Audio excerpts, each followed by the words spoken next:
Yo, what's going on? What's going on? Welcome to another episode of the Becoming a Better You podcast. Once again, live and direct. It's your boy, Coach Paul. Do you notice if you're watching this live that my background has changed once again? Because I'm back at my house. Sometimes I do it from my home office. Sometimes I do it from my office at my private training facility in Hayward. Either way, my goal is to consistently bring you value. And today we have another an amazing human being that's going to bring some value. Her name is Zelle, and I'm not talking about Zelle as in selling you some money. So don't think I'm sending anyone no money when I say we're talking to Zelle. You ain't get no free money from me, but you are going to get tons of value from today's conversation. I hope that put a smile on your face this morning. Let's get Zelle on the show and have a conversation. Good Thank morning, you. Zelle. How's it going? Thank you, Coach Paul. Everything is going very well, outstanding. And thank you for the introduction. I always introduce myself as Zelle, the payment system. People remember me that way. Thank you. Love it. I love it. So tell everyone what you do and tell us about yourself. Yes, thank you. I'm a life certified life coach on transformation and transition. So I founded Narrow Coaching. This is to help people like myself in the past years where I had to deal with overwhelming changes in my life, and I have to again realign what's good for me to the life that I really want. So I am helping people right now. I have clients who are going through a lot of changes and helping them redirect and get on, to the life that they really are aligned with their dreams. I love it. I love it. And I love that you talked about alignment because that is a key principle that I really focus on for myself and with my clients. And so, like Mm. you say, you help your clients get aligned with what their dreams are. And, how do you do that? So, we have to go through a lot of changes in our life, right? What aligns your vision and your goal 10 years ago that you're working on? For example, in my case, before moving to the States, because I met my husband and then I have to move 9 years ago here, I was on a track for corporate life. I know where I'm going to do, and that's what I'm working on. I'm inspired to do that. But unexpectedly, I met him and have to move here and become an entrepreneur when I have to help him with the business. Then I have to again got into the point where it's pivoting to what I'm used to. I have to admit it was hard. It was a change where do I go from here? I'm not used to this. But I realized one will feel overwhelmed, one will feel confused when you're trying to go for what you thought was your vision of yourself prior to that. So it's again looking back, looking inside and seeing where do my strengths lie, and how do I then make a new vision for myself and realign to that. And that's where you work towards a new alignment, a new vision, and you align yourself. Like, that's where I am now. I was an entrepreneur, so I now created a new dream for myself, and I align everything that I do, every decision that I make, based if it's aligning to what I want to happen.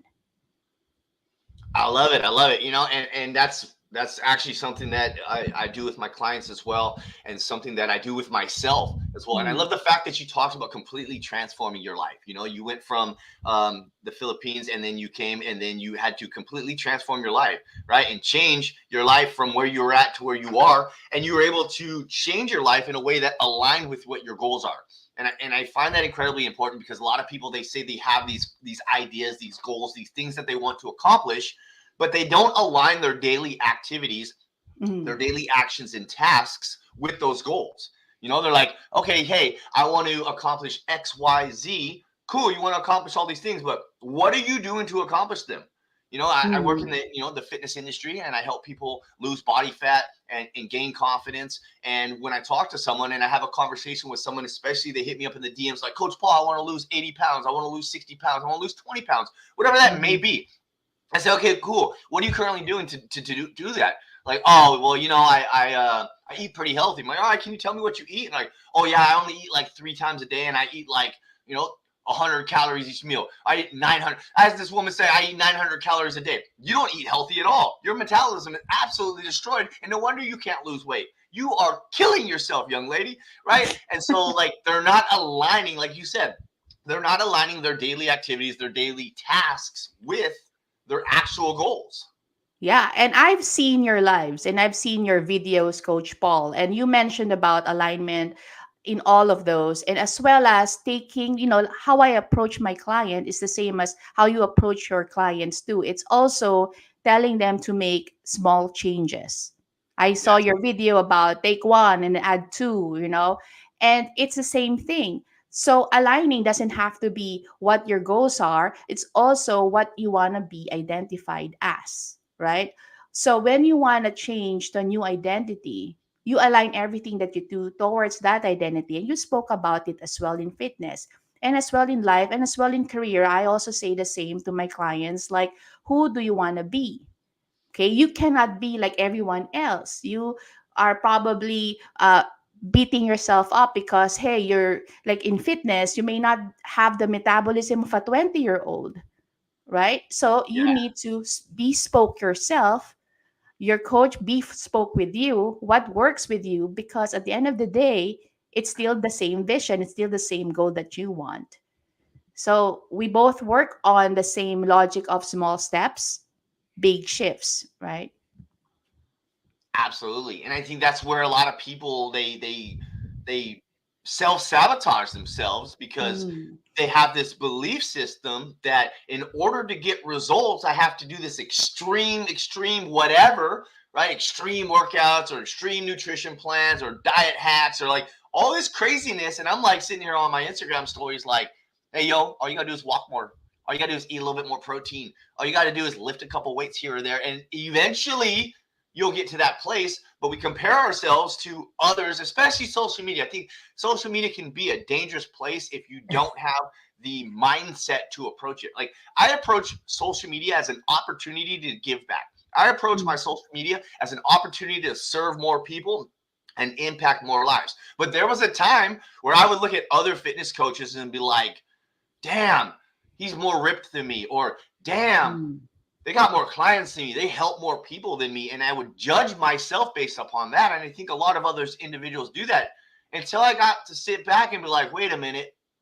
Yeah, but look at all I've done in this short amount of time I've been out of prison. Like, look at all these accomplishments I've done already. Right. And so I tell my clients all the time, my clients will be like, oh man, coach, I had a client last week, right? She did her weekly check in and she's like, coach, I didn't lose any weight this week. I said, go look at your pictures. This is why we take pictures every week. Go look at your pictures. You look at your pictures. You didn't lose weight this week, but your stomach looks flatter, right? Your arms look nicer. Your face looks skinnier. Like, come on, don't tell me you didn't lose no weight. Like, you didn't lose weight on the scale. I don't even like that scale. We only use that scale as one tool of our weekly check-ins, right? Because your body has changed. You know what? Mhm. You might not have lost a number on a scale, but your body has changed, right? Because of those small steps you're taking, right? Okay, so you help your clients take these small steps towards a bigger transformation. And something very important that you mentioned that I just love is the idea of identity, right? Oh man, identity is like a keynote speech that I speak on. I speak on identity all the time when I do my live events. And I love talking to people about identity. So tell me, what was a big identity shift for you that helped you become who you are today? So I want to share this story of mine. Please. When I moved here, obviously I'm in the United States of America, right? I'm a Filipino, I'm Asian. And when I was dealing with a change in my track, so what I thought my plans were laid out in 10 years, 20 years, suddenly will have to change. I have to think about, I was telling my husband, I think I lost my identity. Okay, who am I here?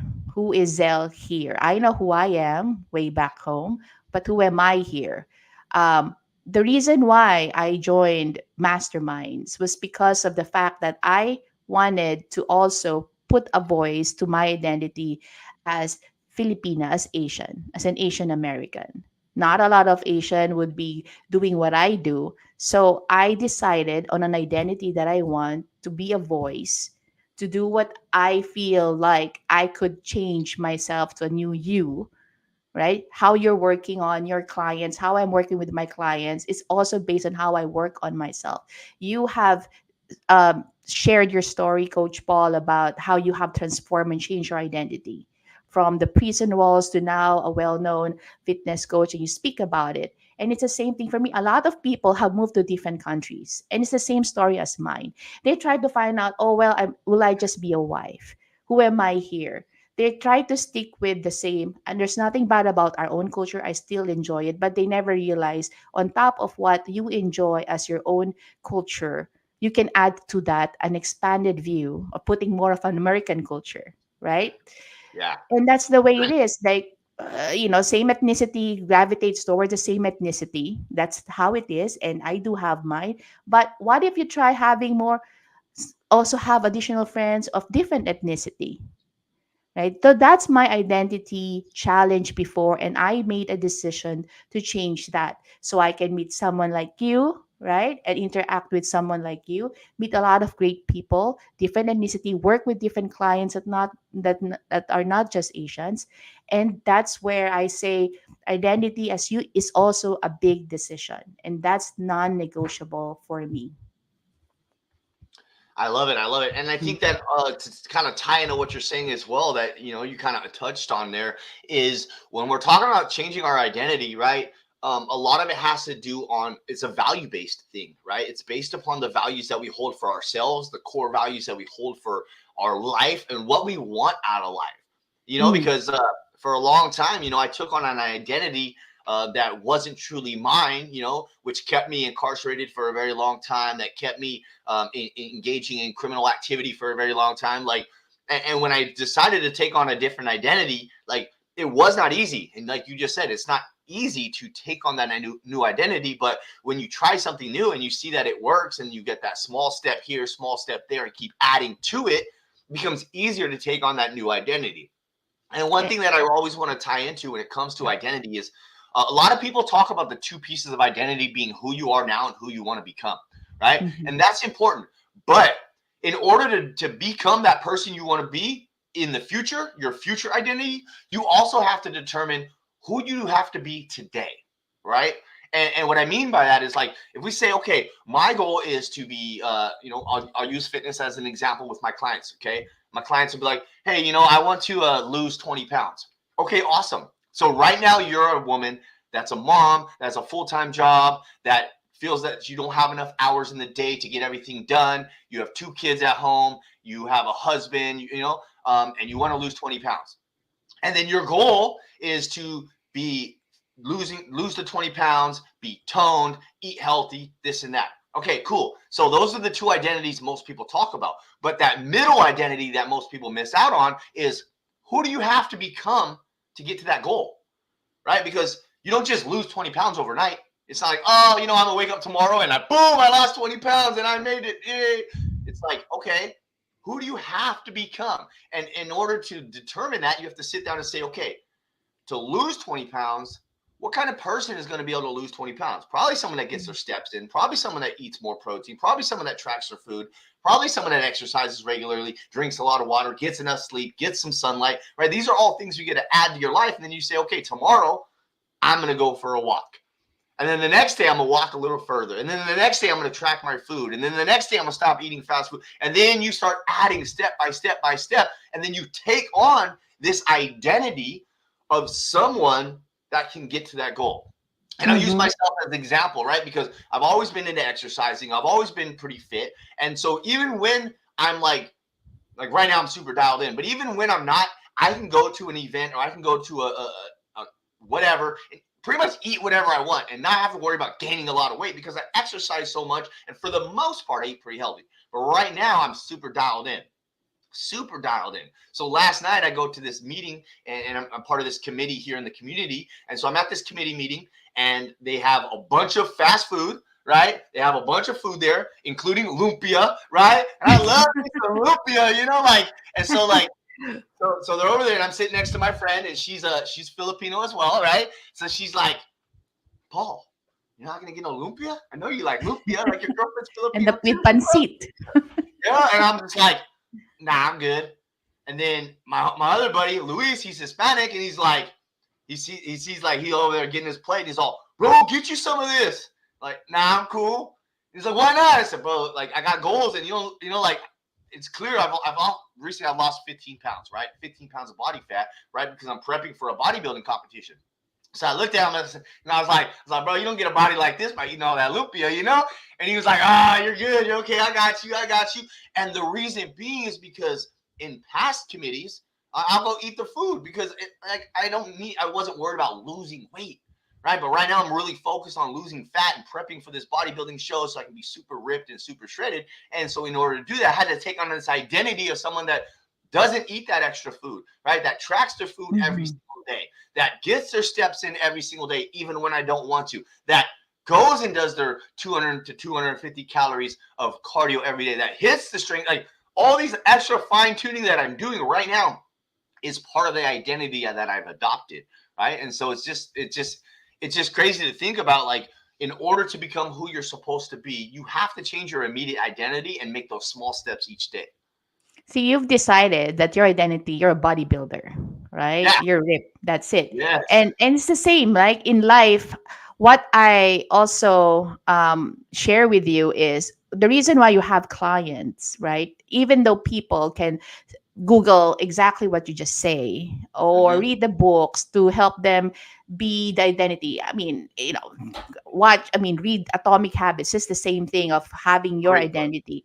But keeping that to yourself, well, no one is making you feel accountable, no one is guiding you, you are going to be prone to many shiny objects, like, Yeah. oh, I see that, oh, am I doing it? And it's the continuous evaluation whether you're in the right track, and you're trying so many things and you're basically walking in the same place, right?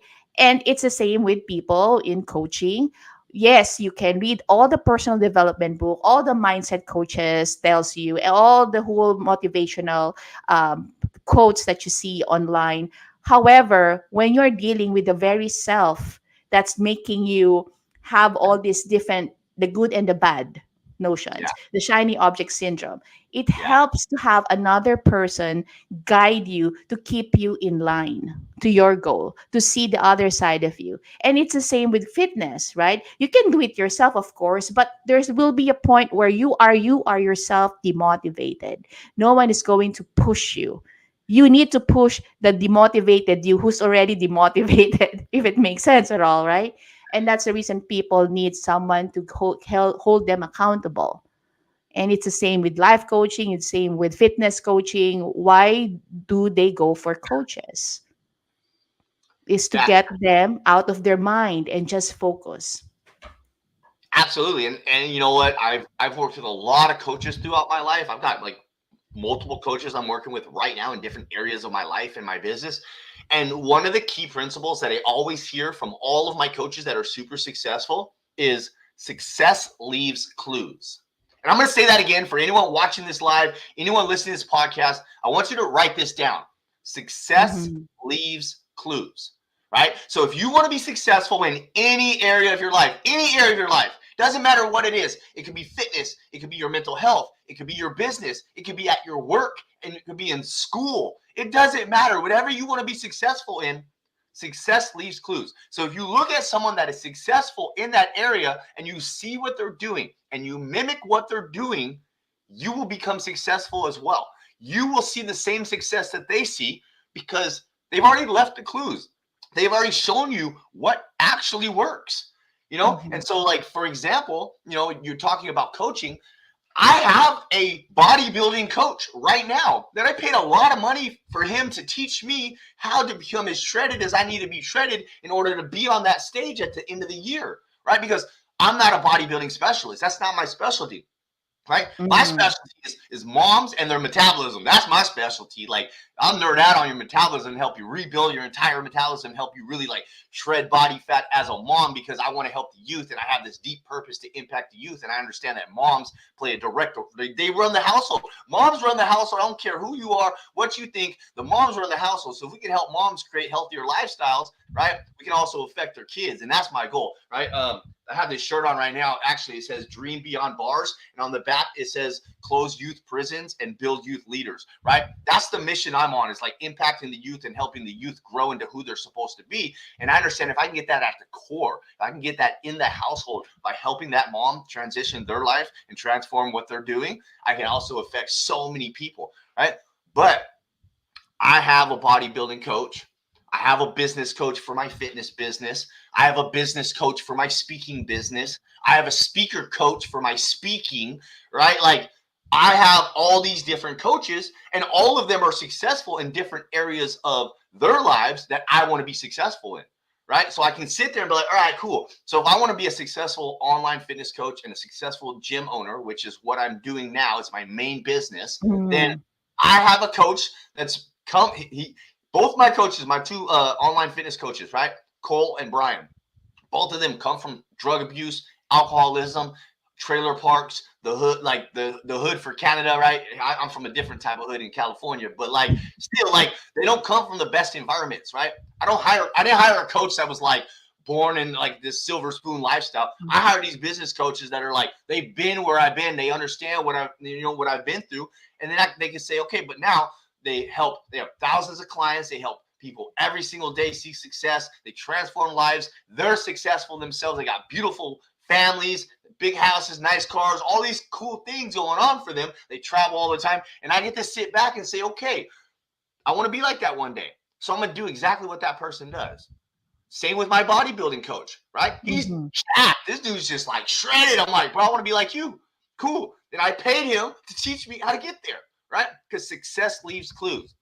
If you're just hopping on the live now, if you didn't catch that the first time I said it, you're listening to this podcast, success leaves clues. Write that down and find people that are successful in any area of their life that you want to be successful and follow what they're doing. Yes. Exactly. So it is from your own challenges and situations in life that also transforms you, right? Yeah. And those are the people that who been there, and a lot of people can relate to that. That's the magic of. I love reading about people's stories. I love reading about autobiographies. It's not because of their success or like what you said. Nothing inspires me more than having to see someone transform their life, because Yeah. it's in the adversity that you just see the whole value or the mission of the person that gets everyone inspired and motivated to take that action. That is so All true. right. So true. So now I want to know, right? We've talked about like how you're helping your clients, and we've kind of Mm, talked about how you're becoming better, but like you and I met at a mastermind event, right? yes. So we are in a mastermind together, and for those of you that don't know what a mastermind is, basically a mastermind is where a bunch of really cool people hang out, right? A bunch of really like people that are like very on a similar path, and in this mastermind, everyone in this group is about like being seen and giving impact to the world, right? Helping one person every day. We know Jen Gottlieb talks about that all the time, and I love that. It's literally on my vision board, right? And so, like, tell me what, other than being in that mastermind and just absolutely crushing it, like, what else are you currently doing to become better yourself, Zell? So, in the aspect of coaching, aside from helping clients right now in their transformation and transition and with the overwhelming changes they're going through, I'm also doing like a lot of content creation, like you do, to share and inspire and help out people that who may not be in the coaching realm but wanted to know more about what it is. There may be a topic that we do. Another co-member of our SEM, the mastermind, for those who don't know what I'm talking about, the SEM. We do go live every Sunday. But other than that, Coach Paul, is I also put my life story in perspective of how can I use my story to help others who move and have a big transition in life. Because I went, like for your own story, I went through a lot of adversities as well, finding myself, getting through all the changes, redefining what I like and realigning. And also, and I have to say this, my experience here in the US, now that I'm here for good, have totally changed my perspective about community. Mm. right? It expanded my community. Like you have coaches from a different hood in Canada. Now I have friends in Canada. I have friends all the way in the West Coast, in the East Coast, and different parts of the globe. It I'm in the West expanded my Coast. whole thing. Exactly. And it's the different experiences of this client I also work with helps me make myself a better coach. Yeah. Yeah. And like what you said, I also do my own health. I need to be healthy to be there for others because I'm a mom too. Yeah. And you're right, we run the households. If the moms are happy, everyone is happy. Everyone eats if the mom eats well. And Yeah. so I that's my way of also trying to make myself better. But most of all, I also recently in my move here adopted two rescue dogs, and that inspired me a lot. And I have to make myself accountable to put up an organization that helps more of these rescues. Nice. So that's another thing of helping make the world better and myself better for others to be better. I love it. I love Yeah. it. Well, Zell, we are coming to the end of this interview, this conversation. It's been a great conversation. A lot of nuggets dropped, a lot of value brought to the audience. Whether you're watching this live or you're listening to the podcast later on, we really appreciate Zell for coming on. I Thank always you. like to ask my guests at the end of the show to leave the audience with some value. It could be a quote, it could be a saying, it could be just an action step. Go do this, go do that. Whatever you want to leave the audience with some value, please leave us with some value. Sure. I always leave this I leave this message to all my clients and to all my friends and everyone, and I want to share the same to the audience here. There's a quote that says, and it's as simple as every day and in every way it gets better, better, better. I use that quote as my mantra every morning. That keeps me hopeful of a better day, and it does. So I just want to say it's a coin from a psychologist, Dr. Marie Curie, and that is teaching your subconscious to be positive and to be attracting more positive things in your life, is to say that every day and in every way, in every aspect of your life, it will get better, better, and better. I love it, Zell. Let everyone know where they can find you. Well, I have my website is at naracoaching.com. So it's one word, where, and I'm a CEO and founder. I'm also in this Instagram, Zelle DeVilbriss, and as well as in Facebook. So that's the easiest way for me to get in touch with you and message you or interact with you. Thank you for this, Coach Paul. Absolutely. And as always, her Instagram handle will also be in the show notes down below. That way, in case you didn't have time to write that down as you're driving to work listening to this podcast, you can go to the show notes, you can click on it, make it super simple, and go show her page some love. As always, you can come see me as well, the Coach Paul, THE_coach_Paul. Zell, thank you so much for joining the show. Talk to you My soon. pleasure. All right, guys. So there goes another episode of the Becoming a Better You podcast. As always, the goal is just to bring cool people on to have conversations with. I hope you got a lot of value from the conversation we had today. Definitely some golden nuggets were dropped there. As always, if you have any questions, you want to let me know what you thought about today's podcast, please leave a 5-star review so we can get seen by more people. Our goal is to impact hundreds of thousands of lives. And in order to do that, we need your support. Send me a message, the_coach_Paul. That's THE, the Coach Paul. Let me know your thoughts, and peace, love, rock and roll. Have a great day.